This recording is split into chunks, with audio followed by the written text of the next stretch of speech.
We have a 2007 Ford Mustang. We're going to go through the steps in replacing the fuel pump.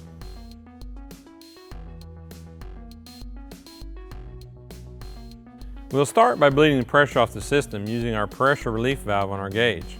Be sure and capture the fuel into a safe container. Before beginning any repair, disconnect the negative battery cable.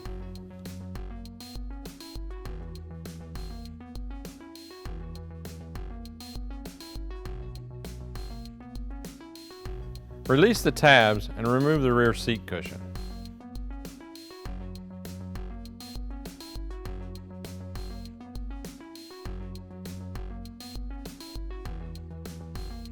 Remove the left side pump cover.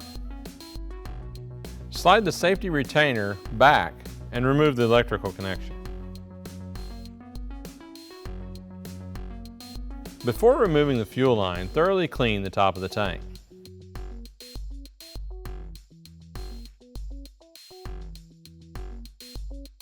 Remove the fuel line, making sure to capture any residual fuel.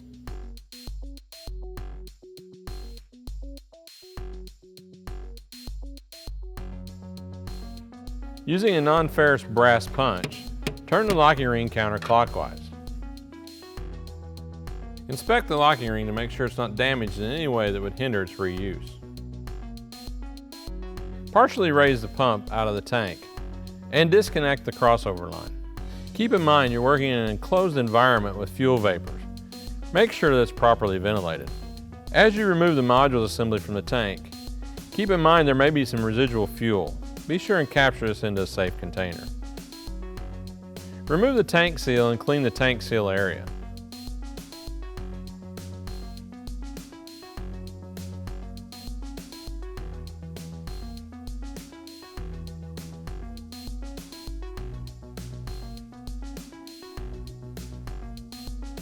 At this point, we need to drain the remaining fuel into a safe container and clean the inside of the tank. Having a clean environment for the fuel pump to operate in will extend the life of the pump.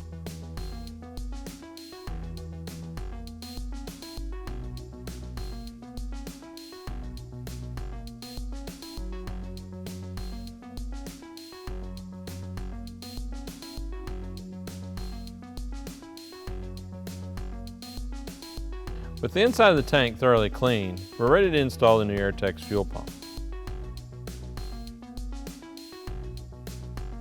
Place the tank seal into its location on the top of the tank. There are locating tabs on the underside of the flange. Be sure and position these correctly into the top of the tank. With the fuel pump partially installed into the tank, reconnect the crossover line. With the fuel pump fully seated, slightly rotate it to lock it into position.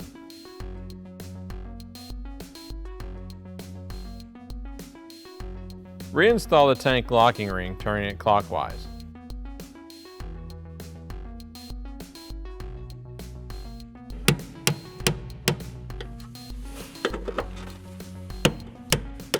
Reconnect the fuel line and install the electrical connector, making sure to slide the safety retainer into place.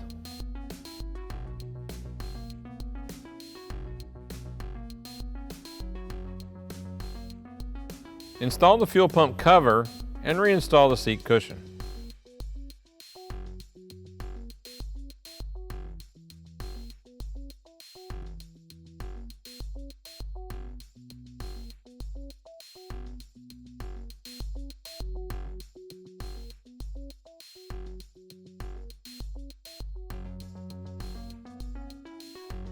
With the repair complete, reattach the negative battery cable.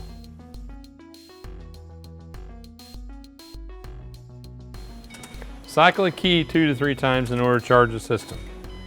Start the vehicle and monitor fuel pressure, making sure it's within vehicle specifications. Now before we remove our pressure gauge, we'll shut the vehicle off and bleed the pressure using our pressure gauge, making sure to capture any fuel into a safe container.